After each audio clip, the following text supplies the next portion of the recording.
Hello survivors and welcome to another video.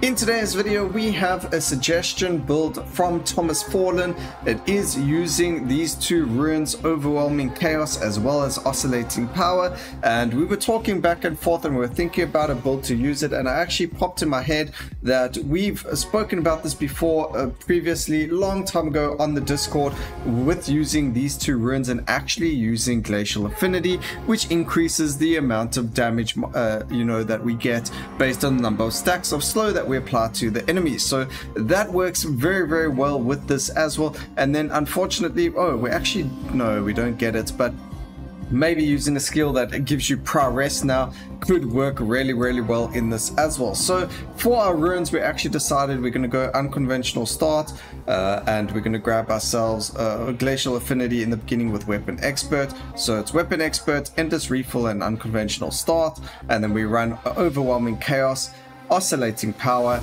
Center of Attention, and Multicast Mastery. Now every single skill here, it says conjure Blizzard over a random enemy, under a random enemy, over a random enemy, projectiles at a random enemy, and then avoid over the random enemy. Center of Attention says that any skill that targets a random enemy will now target at your position instead. So every single skill is going to be smack bang on top of our character. We got a whack ton of area of effect on all of them, at least over 100% on all of them, with over 100% area modification on here. So we are going to be focusing on that with quite a decent amount of cast frequency, as well as damage focused on us Vortex, and then also Glacial Infinity. So let's get straight into it and take a look. Oops, I nearly went through the portal over there to end the round.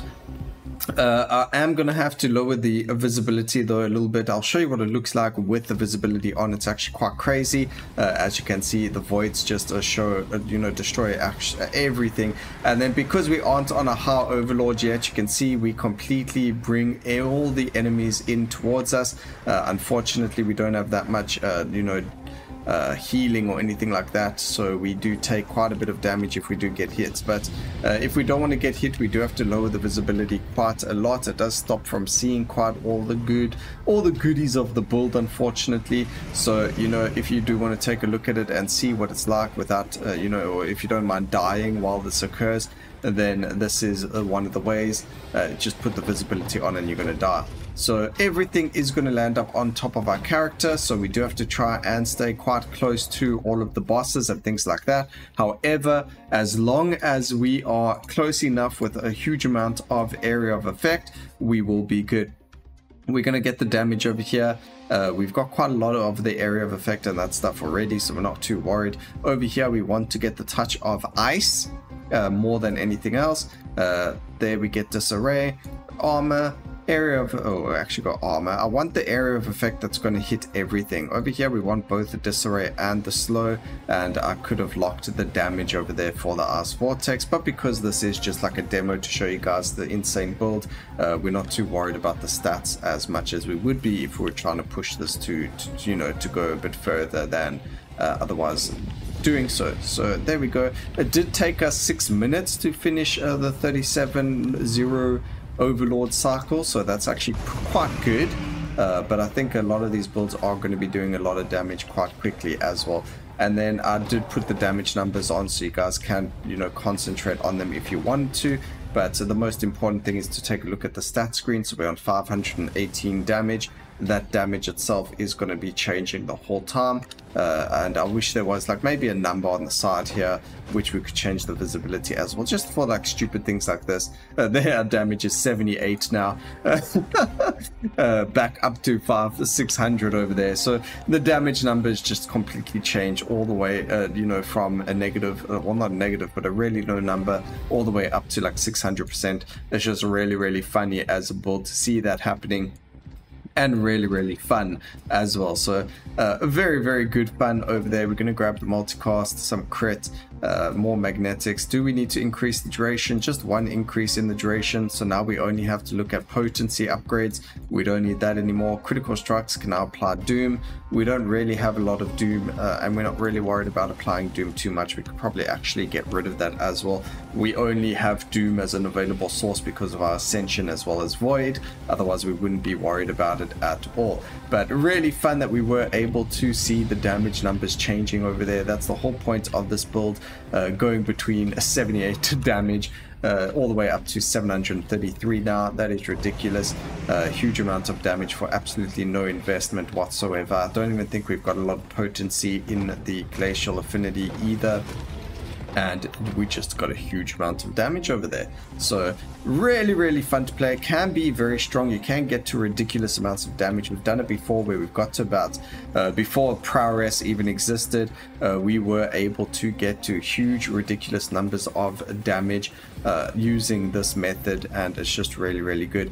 On that note, it's actually brought my attention to another build which we will do on the Barbarian in the future using Glacial Affinity. Maybe that end game build will be very strong, like Scent of Blood, if we use Glacial Affinity with it as well as the usual skills. So you know, instead of Earthquake, we'll use Frozen Warhammer, and then we'll go with a exposed build on the character using Glacial Affinity as well. So that could be quite interesting. Definitely worth a try and see what we get going over there with it, because the more we dabble into this, the stronger it's going to be as well. So going to be very fun. And then we're also not going to get all these corrosives and things like that. We're not going to be using, of course we won't be using the poison and things like that either. And then we got a lot of area of effect, multicasting. I don't know why this grabs, like it tells us we're getting multicast and things like that when it doesn't actually affect it. But this gives us an additional 540% bonus. But because we're running the oscillating overwhelming chaos, so it goes between 1 and 222% of the original damage.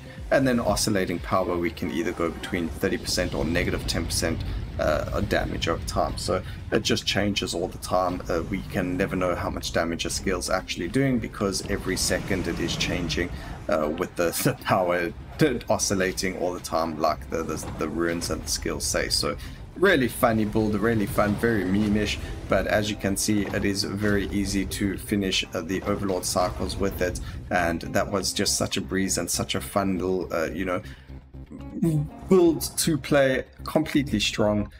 Even if we stand still, it looks like the damage does oscillate anyway, even without any of the buffs or things like that. And then it's every second, you can see it goes up and down. Right now it's oscillating to a negative, and then it becomes a positive on its own. So I hope you guys enjoyed the video. You can always try this out on your own, take a look at it. I wanted to use runes we hardly ever use, like Center of Attention, and then the other two being from Thomas Ferlin. Thank you so much for the suggestion and reminded me of this. So again, hope you guys enjoyed the video. Please remember to like, comment and subscribe for more videos like this in the future, and always remember, keep safe, survivors. Until next time. Wait, let's just take a look at this before we disappear. It would be clever if we go and check the damage. Ask Vortex, great. So there you have it. I hope you enjoyed the video, and until next time everyone, keep safe, survivors. Cheers.